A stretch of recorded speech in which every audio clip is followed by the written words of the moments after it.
بسم اللہ الرحمن الرحیم۔ السلام علیکم۔ آج ہم آسان اردو کے سبق امانت میں خیانت کی متن خوانی، الفاظ مانی اور مشقی سوالات کریں گے، اور ہم سبق امانت میں خیانت میں یہ جان سکیں گے کہ کسی کے پاس جو چیز رکھوائی جائے اسے اسی حالت میں واپس کرنے کو امانت کہتے ہیں۔ ایک مرتبہ ایک شخص نے حج کا ارادہ کیا۔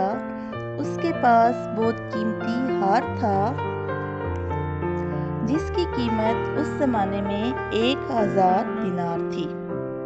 اس شخص نے اس ہار کو فروخت کرنے کی بہت کوشش کی تاکہ اطمینان سے حج پر جا سکے، مگر وہ اس کو بیچنے میں ناکام رہا۔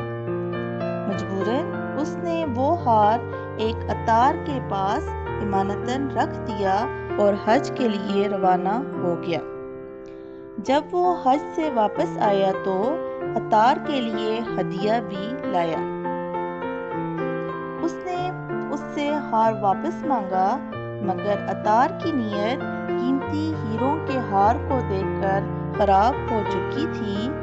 اس نے اس شخص سے کہا، آپ کون ہیں اور کس ہار کی بات کر رہے ہیں؟ اس شخص نے جواب دیا، میں وہی شخص ہوں جس نے آپ کے پاس اپنا ہار امانتاً رکھوایا تھا۔ عطار نے اس کو اپنی دکان سے دھکے دے کر باہر نکال دیا اور کہنے لگا، نکل جاؤ، تم نے میرے پاس کچھ نہیں رکھوایا تھا۔ لوگ وہاں جمع ہو گئے اور حاجی سے کہنے لگے، جس شخص پر آپ دعویٰ کر رہے ہیں وہ نہایت نیک اور ایماندار شخص ہے۔ حاجی اپنی بات بار بار دہراتا رہا، مگر کوئی بھی شخص اس کی بات ماننے کے لیے تیار نہ تھا۔ کسی شخص نے حاجی کو مشورہ دیا، بادشاہ کے پاس جاؤ، وہ بہت ذہین شخص ہے، وہ تمہاری کچھ نہ کچھ مدد ضرور کرے گا۔ وہ شخص بادشاہ کے دربار میں حاضر ہوا اور اسے سارا ماجرا کہہ سنایا۔ بادشاہ واقعی بہت فراست والا تھا۔ اس نے حاجی سے کہا، تم کل صبح جا کر عطار کی دکان پر بیٹھ جاؤ، اگر وہ نہ بیٹھنے دے تو آس پاس کسی بھی دکان پر بیٹھ جاؤ اور مغرب تک وہیں بیٹھے رہو۔ اس طرح 3 دن کرو، چوتھے دن ہم وہاں سے گزریں گے اور کھڑے ہو کر تم کو سلام کریں گے، مگر تم کھڑے نہ ہونا اور سلام کے جواب کے سوا کچھ بات نہ کرنا۔ اگر ہم کوئی سوال کریں تو صرف سوال کا جواب دے دینا، اس کے علاوہ کوئی بات منہ سے نہ نکالنا۔ چنانچہ وہ شخص عطار کی دکان کے سامنے ایک دکان پر 3 دن تک بیٹھا رہا۔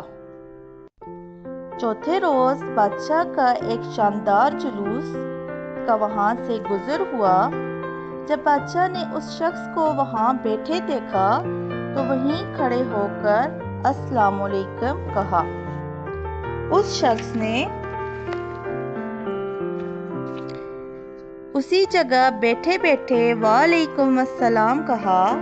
بادشاہ نے بے تکلفی سے کہا، بھائی صاحب، آپ ہمارے شہر تشریف لائے ہیں اور ہمیں اطلاع بھی نہ دی، ایسی بھی کیا بے رخی؟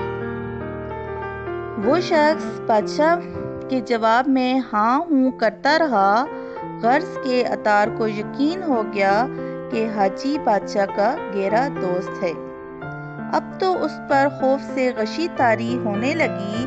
جب بادشاہ اپنے جلوس سمیت وہاں سے رخصت ہو گیا تو عطار بھاگا بھاگا اس شخص کے پاس آیا اور کہنے لگا، آپ نے تو بتایا ہی نہیں تھا کہ ہار کس چیز میں لپٹا ہوا تھا اور کتنے مہینوں پہلے ہمارے پاس رکھوایا تھا۔ آپ بتائیے، شاید مجھے یاد آ جائے۔ حاجی نے عطار کو سب کچھ بتا دیا۔ اب عطار جھوٹ موٹ اپنی دکان میں ادھر ادھر ہاتھ مارنے لگا۔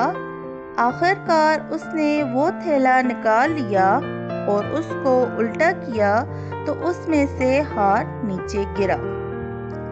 عطار ہیلے بہانے کرنے لگا کہ میں تو در حقیقت بھول ہی گیا تھا، اگر آپ اب بھی نہ بتاتے تو یاد نہ آتا۔ آپ نے کوئی ہار امانتاً میرے پاس رکھوایا تھا، برائے مہربانی یہ اپنا ہار لے لیجئے۔ حاجی وہ ہار لے کر بادشاہ کی خدمت میں حاضر ہوا اور تمام ماجرا کہہ سنایا۔ بادشاہ نے عطار کو پکڑ کر قید کر دیا اور اس کی دکان بند کر دی۔ ہمیں سبق امانت میں خیانت سے یہ سبق ملتا ہے کہ ہمیں کبھی بھی امانت میں خیانت نہیں کرنی چاہیے، اور اگر ہم کسی سے کوئی چیز لیں تو اس کو اس کے مقررہ وقت پر لوٹا دینا چاہیے۔ شکریہ۔